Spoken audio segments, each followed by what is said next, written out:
Congressman LaTourette, thanks for joining us this week. Yep. So we are back. It is a new year, and Congress is back in session, and some things are starting to happen. Right. First thing that happened this week was the Senate taking up the unemployment insurance benefits, which expired at the end of last year. It passed the Senate, managed to get a handful of Republican votes.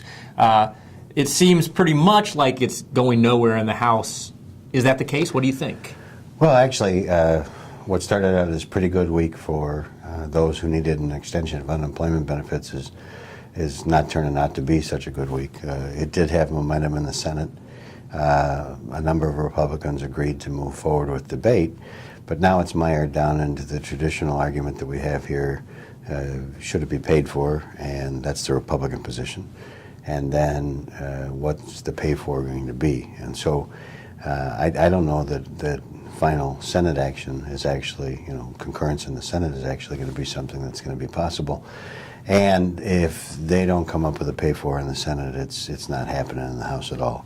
Even if it happens in the Senate, you're going to run into that problem. Now, Speaker Boehner has indicated that he's open to extending unemployment benefits, which the President's called for, but that it has to be paid for. So you think that the cloture vote in the Senate might not be the end of the story in the Senate? You think that there may be problems with the pay for? Yeah, I think so.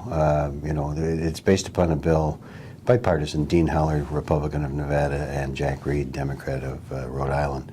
And so that's what gave it the momentum, but it's bogged down now in how we're going to pay for it.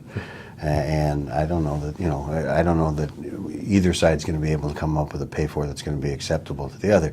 The Democrats are going to say, well, we should pay for it by taxing rich people some more, and the Republicans are going to say that we should pay for it by removing more social safety net spending. And to be determined.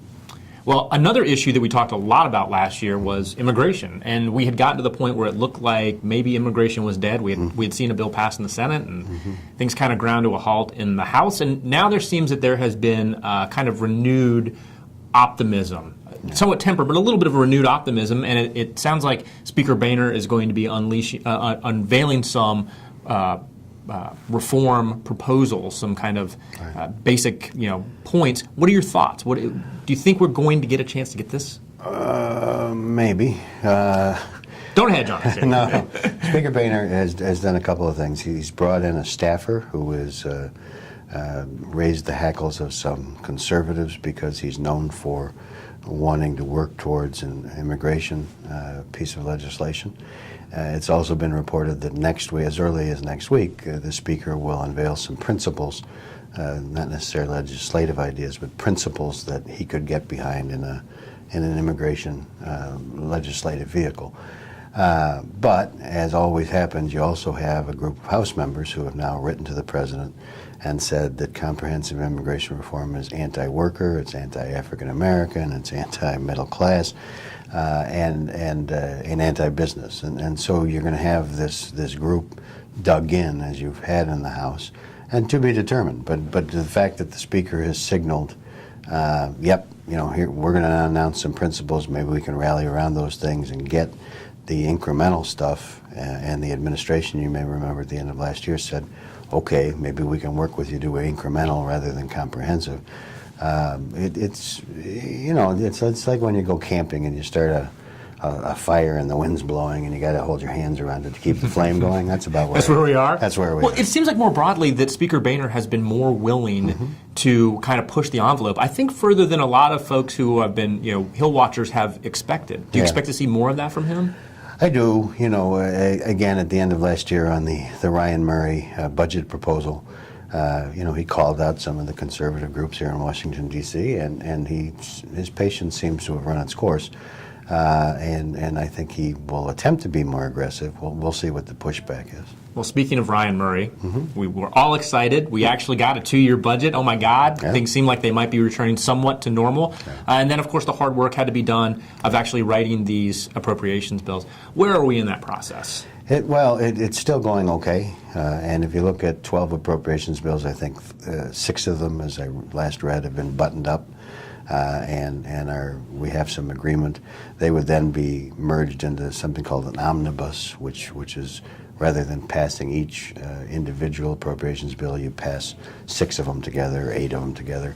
There are clearly some contentious ones, and one would be the Labor, Health, and Human Services bill is going to be a problem. The Interior bill is going to be a problem, and a couple of others. And it depends who you talk to. I mean, everybody's keeping a happy face, but even though they have an agreed upon number, you have to understand that the Senate folks are disappointed because that agreed upon number is a whole lot less than they wanted. And the Republicans, for the Republicans in the House, it's a whole lot more than they wanted. And so it's not as easy as just saying we're just going to split the difference on everything. Now you have to reshuffle the chairs. I still think they'll come up with an omnibus. I don't think now at this writing they're going to keep the January the 15th target date.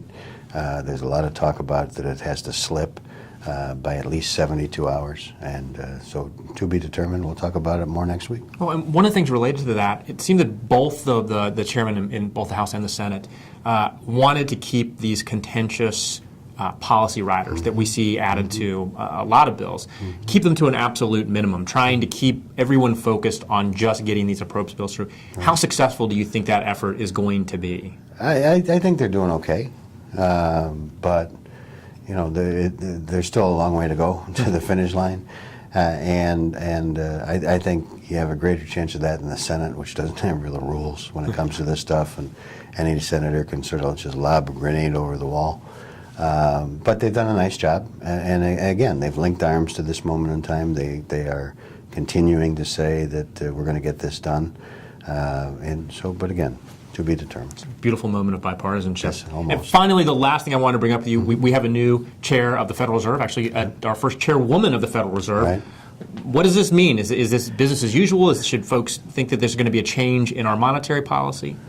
Well, no, I think it's going to be business as usual, and Janet Yellen has already sent the signals that she intends to follow the infusion of money into the economy that Ben Bernanke started.